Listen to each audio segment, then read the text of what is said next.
Guys, ഇന്ന് നമ്മളൊരു അടിപൊളി മഷ്റൂം ഫ്രൈയും പത്തിരിയുമാണ് ഉണ്ടാക്കാൻ പോകുന്നത്. ഇതിന് ആദ്യം തന്നെ മഷ്റൂം എടുക്കുക. ഇത് നമുക്ക് കുറച്ച് നേരം മഞ്ഞപ്പൊടിൻ്റെ വെള്ളത്തിലിട്ട് വെക്കാം. നല്ല വൃത്തിയുള്ള മഷ്റൂമാണ് നമുക്ക് കിട്ടിയത്. അപ്പോൾ ഇതെങ്ങനെയാണ് ഉണ്ടാക്കുന്നതെന്ന് കണ്ടാലോ. ആദ്യം തന്നെ പാനിൽ ചൂടാക്കിയിട്ട് അതിലേക്ക് ഇത്തിരി വെളിച്ചെണ്ണ ഒഴിക്കും. എന്നിട്ട് അതിലേക്ക് ഉള്ളി അരിഞ്ഞിടുക. അത് നല്ലോണം ഇളക്കുക. അതിനുശേഷം അതിലേക്ക് തക്കാളി, മുളക്, കറിവേപ്പില ഒക്കെ ചേർക്കുക. പിന്നെ അത് നല്ല ഇളക്കിയതിന് ശേഷം കുറച്ച് ഇഞ്ചിയും വെളുത്തുള്ളിയും ചേർക്കുന്നുണ്ട്.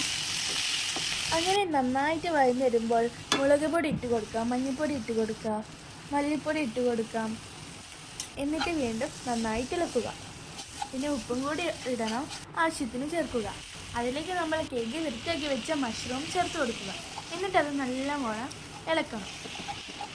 അപ്പോൾ നല്ല സ്മെല്ലൊക്കെ വരാൻ തുടങ്ങും. പിന്നെ അതിലേക്ക് കുറച്ച് ചിക്കൻ മസാലയും ചേർത്ത് കൊടുത്തിട്ടുണ്ട്.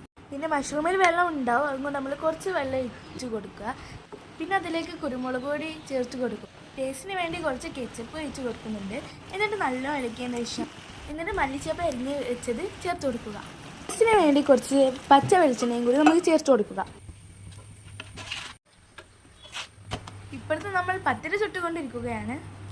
അപ്പോൾ അടിപൊളി പത്തിരിയും മഷ്റൂം ഫ്രൈയും ഇവിടെ റെഡി ആയിട്ടുണ്ട്.